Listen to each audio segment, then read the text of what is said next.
So why was it dinner and a show? Because I thought I was just going in for a massage, and the next thing I knew, my father was in the room, and she was so accurate on what she had said. And the interesting thing was the girl that had sent me did not know that information. So nobody knew that information about me other than myself. So it was much more than a massage.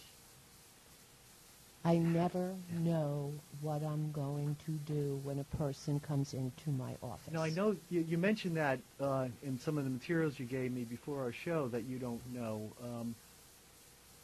A lot of us, when we're getting ready for something, to do something important, we spent a lot of time preparing, and it seems as if the preparation is your life experiences, but you don't really being open. Yeah, but you don't necessarily do research on a person. The only thing I will have on my client/patient is a name and a telephone number.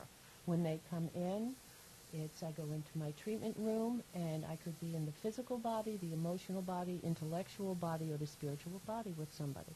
And whatever it is, I can guarantee you it's what the person needs to hear at the time. And how did it come to you about her father?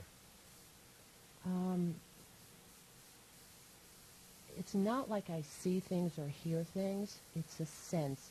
You have hunches, right? This is a really strong hunch. I start to take on the features of the person, as I'm sure Lucille could tell you. If the person had a heart attack, I literally feel pain in my heart. And that's how I know how to communicate it to the next person. And probably with 100% accuracy, there hasn't been someone that has ever said to me, at least walking through my door, that I was inaccurate. Otherwise, my practice wouldn't be as full as it is. Now, you mentioned the touch is important. I think extremely. You wash your hands between patients. Constantly. Okay, why? I mean, putting aside the sanitary reasons, but you do it for reasons other than sanitary. Tell me about that. My hands must be washed to break energy between clients. The colder the water, it will break the energy, because when I put my hands on someone, my hands heat up. They're like a heating pad, and that's to open the energy of the person I'm working on, so I'm able to see more. My eyes are closed, my ears are shut down. The only thing that's hypersensitive is my hands at that point. I can find imbalances definitely in the physical form, but you can feel it in the emotional. I have psychiatrists send their patients to me just to get them to get over a hump, to have them break a stumbling block. Now, how is it that a psychiatrist will want to work with you? I mean, obviously they do, but sometimes people who are in sciences are kind of conservative in their outlooks, and most definitely, I can understand that. Dealing with someone with your techniques might be considered less than conservative. Yes. Why would someone, a psychiatrist, I guess the question is, how did you gain the confidence of a psychiatrist for them to send patients to you?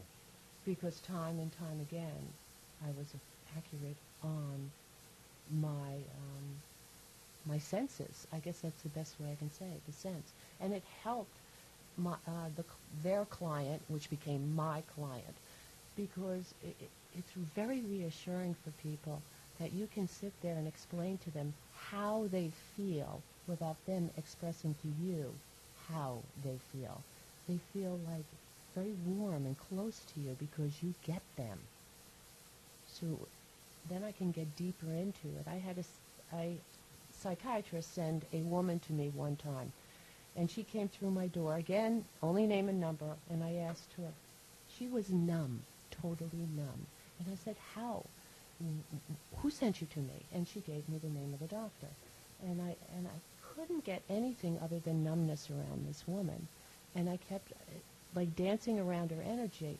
And I said, you're totally numb to me? I said, I want to hold you. I feel tremendous grief and loss. And she just looked at me. I go, why did he send you to me? And she looked at me. She said, I just lost my daughter. She was murdered.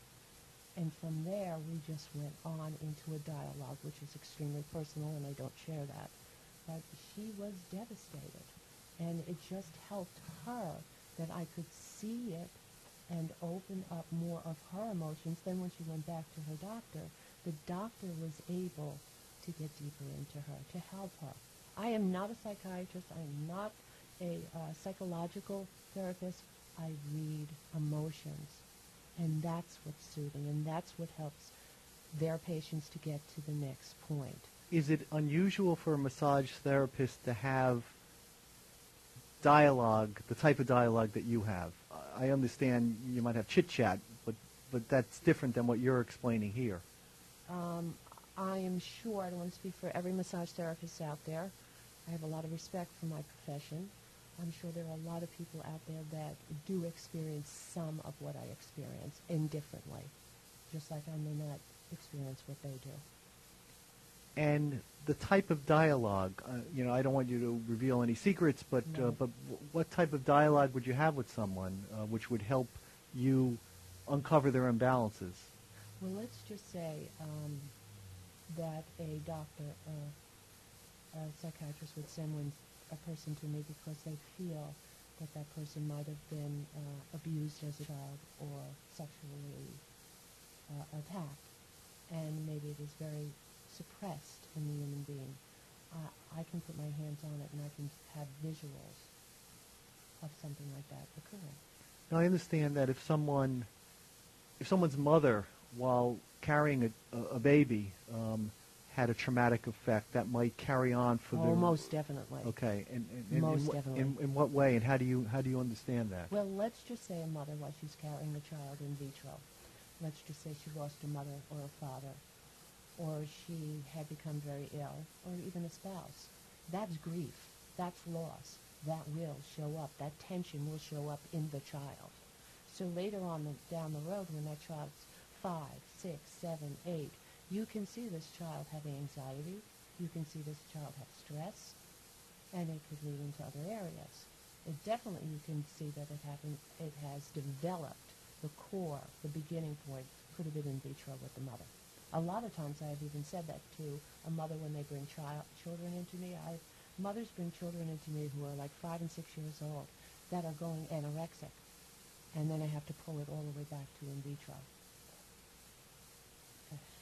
We're speaking this afternoon with Diane Rose, who is a certified body worker and healer, and she's discussing some of her techniques with us this afternoon.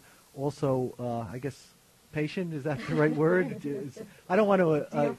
dear friend who started out as a client-patient. Lucille is with us as well, who gave us a little insight into how she started with her, and she came up with the phraseology that going to her is like having both dinner and a show. Do you consider this to be dinner and a show when someone meets with you? All I know is when someone comes into my office, Diane Rose, kind of goes to the side a little bit, and then I start seeing or sensing this information. Again, I don't go around seeing or hearing things. It's a very strong sense. So dinner and a show, I would love to experience what I do. I would love to. Well, let me ask you, that's something I really didn't think about. Do massage therapists go to massage therapists? Yes. Okay. But I have not to date, and I'm not saying that there isn't anybody out there that does not do what I do. To date, I have not experienced anybody that does what I do. It's time for us to take a break now. I just mentioned we're speaking with massage therapist and healer Diane Rose, and her good friend Lucille is with us this afternoon. We'll be back after these messages. This is The World of Work, and I'm your host, Shep Cohen. And see, I told you when she came in, I said, before you know it, the show's going to be over. We're halfway through. We'll be back in a few minutes after these messages.